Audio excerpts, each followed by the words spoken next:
now a mandatory evacuation in Long Beach. It was a shock at first. I don't think many of the residents really realized it happened, and for a few days afterwards. There's no Long Beach left. It's heartbreaking. This is like Katrina in New Orleans. It was traumatic at first, really. You're talking about a whole lot of people who lost their homes, lost their businesses, lost everything. In those first couple of weeks and then months, it was devastating. I didn't even know that I was going to come back to my house ever.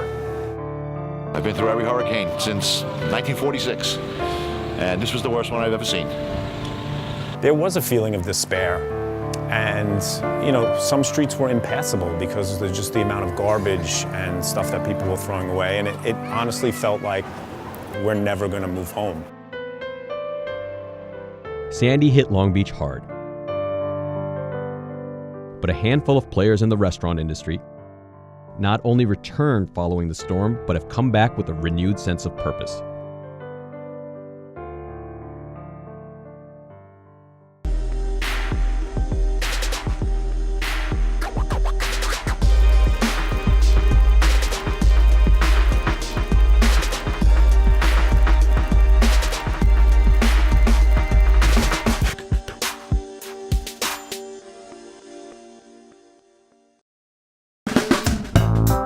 Meet the comeback kids of Long Beach. In 2012, Superstorm Sandy transformed the west end of Long Beach into a landscape of wrecked buildings and wrecked lives. But 5 years later, a resilient restaurant scene led by a chef provocateur has turned the tide. I wanted to make my own place again, but this time I wanted to build it up from the ground floor. That's how Lost and Found was born. I had gone over a couple of other ideas in my head as to what to name it, but really it just rung so true because the place that I had lost, Cafe Laguna, is directly across the street from what I've now found, hence the name. Spend enough time here and you'll learn nearly everyone who has played a role in the dining transformation is connected to one another. Alexis and I were separated for a while. We worked really closely together at Cafe Laguna. He brought me on when he finally got his beer and wine license. I was living in a tent in Alexis's yard. He was opening up Lost and Found and wanted me to come on and work under him. He's like, I'll show you everything you need to know. Just give me 2 years. At Cafe Laguna, before the hurricane had happened, we would spend the after hours kind of like discussing service, how it went, the new dishes that we were creating, and the specials, and how the town was starting to welcome it and accept it, and the town was very different. Going through the experience together, I think really galvanized everybody. That means everybody here, everybody in the West End, even people who aren't in the restaurant business. That sense of togetherness maybe is sort of a sense of support that perhaps leads us to take more chances. It was a rough time. I'm not going to lie about that. It was really rough. It was some of the darkest days of my life. Not only was it that I lost my restaurant and my house was a shambles, but my mom was very ill, and she ended up passing a few months later. I found myself again through doing this.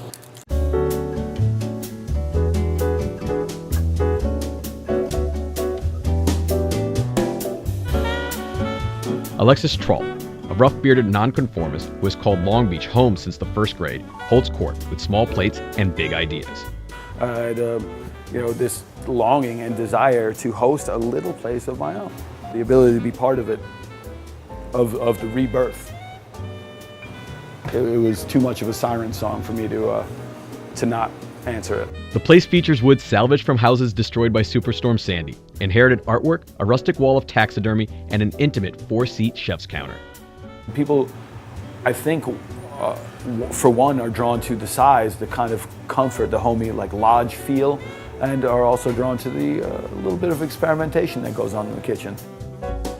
You're playing not necessarily with people's emotions, but what people's expectations are. They don't know the food, I guess. Not only is it about flavor and visual appeal, but it's about textural appeal and balance. Alexis is not shy about slipping atypical foods onto the plates of diners in ways they are not likely to notice. I do want to be an agent provocateur. I do want to kind of thrust upon people that there's more to food than just what everybody's used to eating.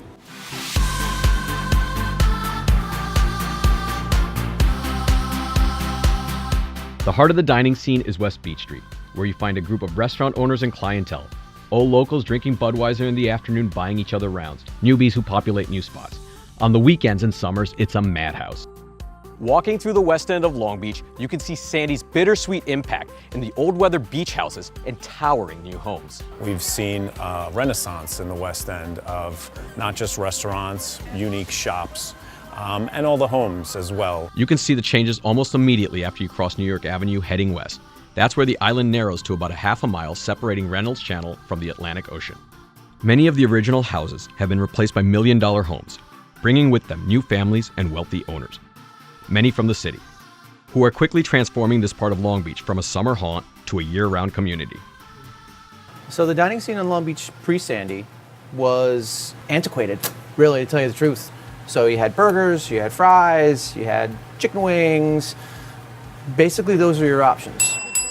We're bringing stuff that's got a cooler, a little bit of a hipper vibe, something that's a part of a new generation of restaurateurs and cooks and mixologists. Alexis travels quite extensively to find unique flavors and unique dishes and bring that back here. He did set the bar for what a food experience could be. I think folks originally thought that's too high-end, that's too Brooklyn, you heard things like that, but you can't get a reservation in that restaurant. It's always booked, the food is fantastic. The changing demographic comes with the demand, and the supply for that has been reciprocated with places like Lost and Found, Lost at Sea. Trough is among a small group of uber-talented cooks and bar hands with an affinity for beach life and who just can't seem to quit the place. They are opening what a financial advisor would deem risky business ventures. Looking at the area now, they look inspired, even visionary.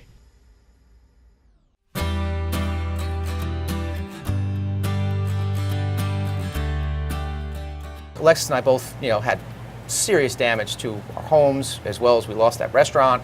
Everybody lost everything. Eventually, we just kind of wanted to get back together. And when this little tiny space opened up, we jumped on it. It's like we're virtually back together again. That makes us all really happy. You're gonna shake it really hard though. Really hard. All right. Is that hard enough? You're natural. Am I? This is really great. We decided we can either have a couple of things that people can gravitate to, or we can have nothing. And we decided to go with completely everything unfamiliar. This is more like a lounge. We don't do reservations. This is a lively, informal space, and spirits tend to make things more lively.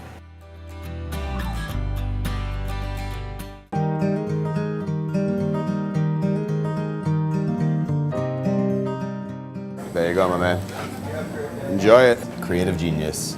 Artistic genius. For me, he was very intimidating. I looked up to Alexis. I really respected his knowledge and how much extra time he put towards learning about food. He's largely self-taught, and so that's admirable.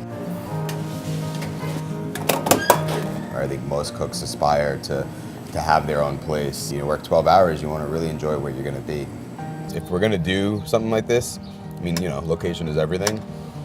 Do it where you have the most friends, There wasn't really a cafe that took on the European side of things, of marrying creative dishes with familiar favorites, and that really lacks attitude.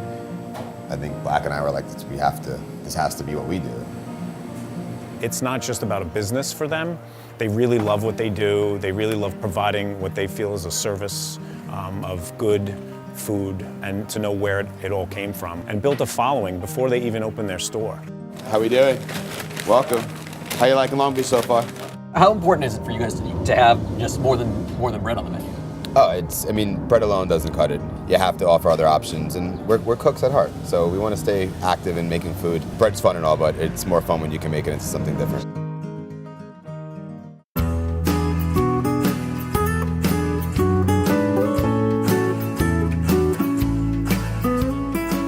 Swing Bellies was a staple in Long Beach before Sandy, a pioneer when there was little barbecue on Long Island.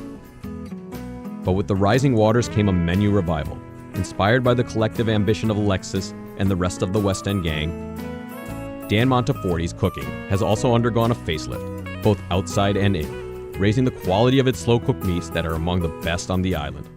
When Spring Bellies came to town, we were looking for something completely different. We were looking to fill a void and show everybody what barbecue really is. Up here in New York, we had to adjust a little bit barbecue-wise to give people in New York choices. So we made some sandwiches to welcome them into our barbecue a little bit. It was offering a specific product, you know, like I said, not the tidbit and wing crowd that we were willing to go out there and fill a void, something that give people things that they didn't have before. Alexis, he worked here for a while. I worked with him. His ingredients that he uses over there at Lost and Found are, you know, top notch. When you have somebody down the street putting out a product like he is, it makes everybody kind of want to hopefully elevate to that level. We'd have people come from all over parts of the island, from upstate New York, and it worked out real well for us.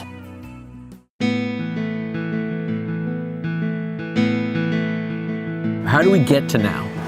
Long Beach is not just about the beach anymore. It's just a great vibe, and there's a pulse here. So where else to have a great restaurant scene than a city like Long Beach? A lot of people are realizing Long Beach is a destination aside from just a drinking town. Now it's like there's some shops and there's some really good food and a clean beach and some cool places to stay. People are, once again, happy to be here. But through this process of rebuilding, we've come back, I think, stronger and better, and with a keener eye towards the future, which is this changing of the guards here. I'll tell you one thing, I've got all new refrigerators and stuff with all the compressors on top around here, not on the bottom. I think we felt that that group was going to be a part of it because we wanted something different than another bar.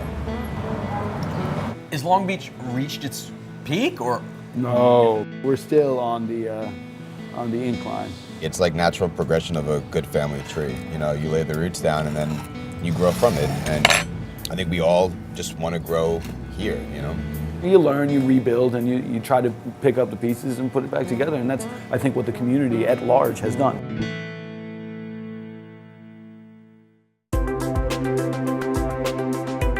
No one expected Sandy to destroy Long Beach like it did. The storm caused more than $150 million in damage to the community. Many thought Long Beach would never recover. But with all the devastation Sandy brought, there was a gift. A handful of employees at Cafe Laguna stepped up and became heroes. The comeback kids of Long Beach.